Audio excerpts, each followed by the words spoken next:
Welcome to Democracy Now!, democracynow.org, The War and Peace Report. I'm Amy Goodman.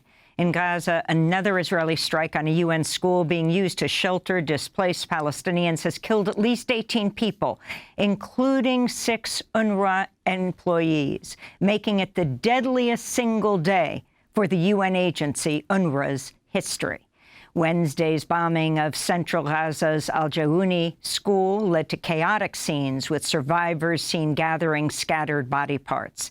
It's the 5th time the same school's been hit by Israel since October 7th. The Palestinian Foreign Ministry is demanding international protection against the, quote, war of extermination and displacement on our people, unquote.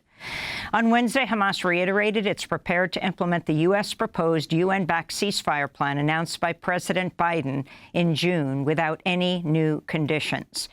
Israel's military has killed 4 more Palestinians in the occupied West Bank as its deadly and wide-ranging incursion enters its 3rd week. Since August 28th, Israel's killed at least 50 people across the West Bank. In Tulkarm, residents were forced to abandon their homes, taking shelter in a mosque as Israeli forces destroyed houses and businesses. They destroyed our houses. They displaced us. All the people in the camp left. My house was exploded. The army put explosives inside my house and exploded it. The bulldozers swept the house, and the rubble covered my neighbor's house. They forced us to leave the houses. President Biden Wednesday called Israel's killing of 26-year-old U.S. activist, University of Washington graduate Aishadut Ezgi Aigi in the West Bank totally unacceptable. This comes after Biden received backlash for his previous lukewarm remarks about her killing, which he dismissed as apparently an accident. Biden, however, has not called for an independent probe into her death. Turkey says it's opened its own investigation into the killing of the dual U.S.-Turkish citizen.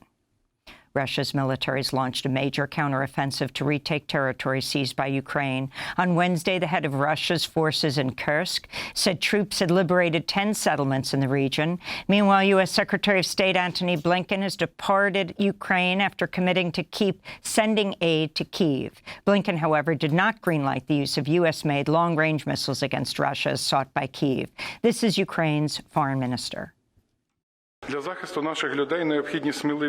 defend our people, brave steps from all of our partners are necessary.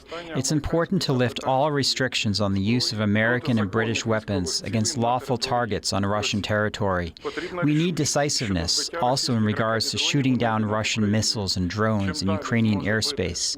The further Ukraine can strike, the closer a just peace will be. Moscow vowed a, quote, appropriate response if Ukraine used U.S. ATACMS missiles to strike deep inside Russia. In India, authorities have declared a curfew and shut down internet access across the northeastern state of Manipur amidst a surge in violence between the majority Meitei and minority Kuki communities. At least 11 people have been killed in recent fighting that includes weaponized drone attacks on civilians launched by suspected Kuki fighters.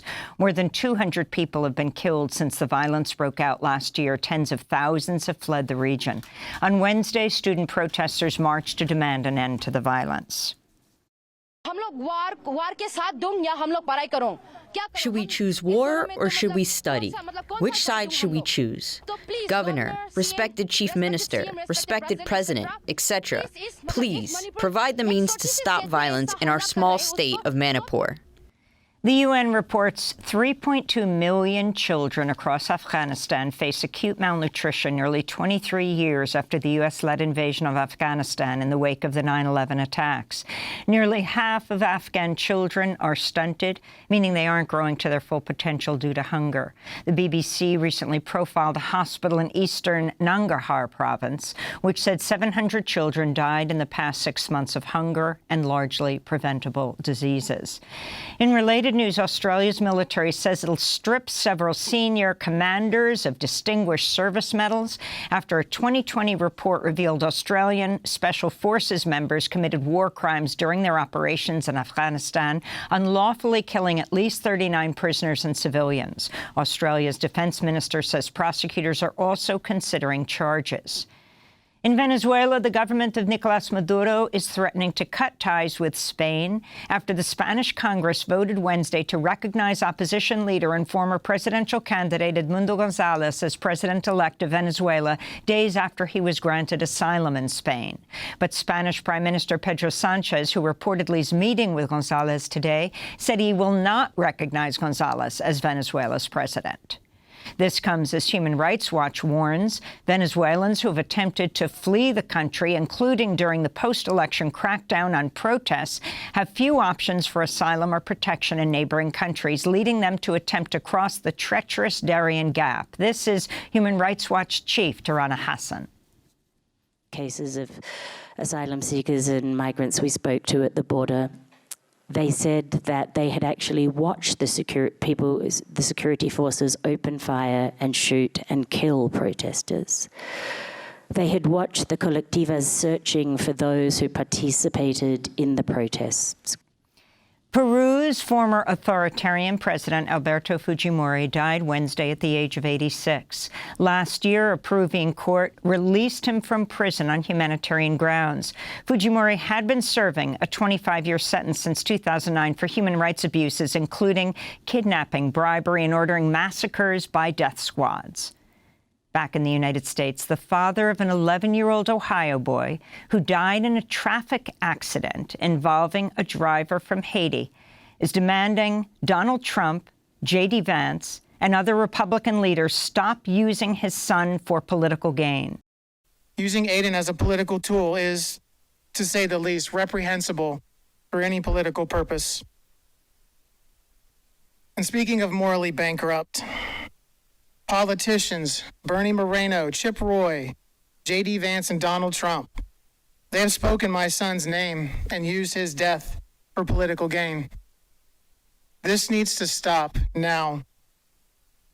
They can vomit all the hate they want about illegal immigrants, the border crisis, and even untrue claims about fluffy pets being ravaged and eaten by community members. However, they are not allowed, nor have they ever been allowed to mention Aiden Clark from Springfield, Ohio. I will listen to them one more time to hear their apologies.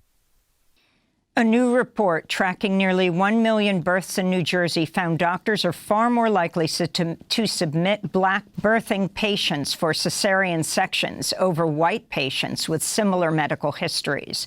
The study, published in the National Bureau of Economic Research, found unplanned C-sections on Black patients are more likely to happen when hospital surgery rooms were empty, suggesting a financial motivation since surgical births result in higher medical bills. Harvard's revealed the percentage of incoming students who identify as African-American or Black dropped to 14% this year after the Supreme Court rolled back affirmative action at college campuses. That's down from 18% the prior year. Brown, MIT, and Amherst also reported dips in Black enrollment, though other universities, including Princeton and Yale, did not notice significant changes. Analysts say it could take a while to understand the full effect of the Supreme Court's ruling, which was widely condemned by colleges and civil rights groups.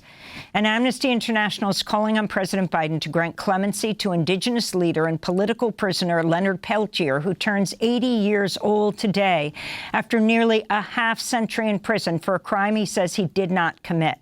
Leonard Peltier has always maintained his innocence over the 1975 killing of 2 FBI agents in a shootout on the Pine Ridge Reservation. His conviction was riddled with irregularities and prosecutorial misconduct. In a letter to President Biden, Amnesty International USA wrote, quote, "You have the opportunity to rectify a case that has long troubled human rights advocates and Indigenous peoples worldwide," unquote. Vigils and other actions are being held today in Washington, D.C. and around the country. And those are some of the headlines. This is Democracy Now!, democracynow.org, the War and Peace Report. I'm Amy Goodman.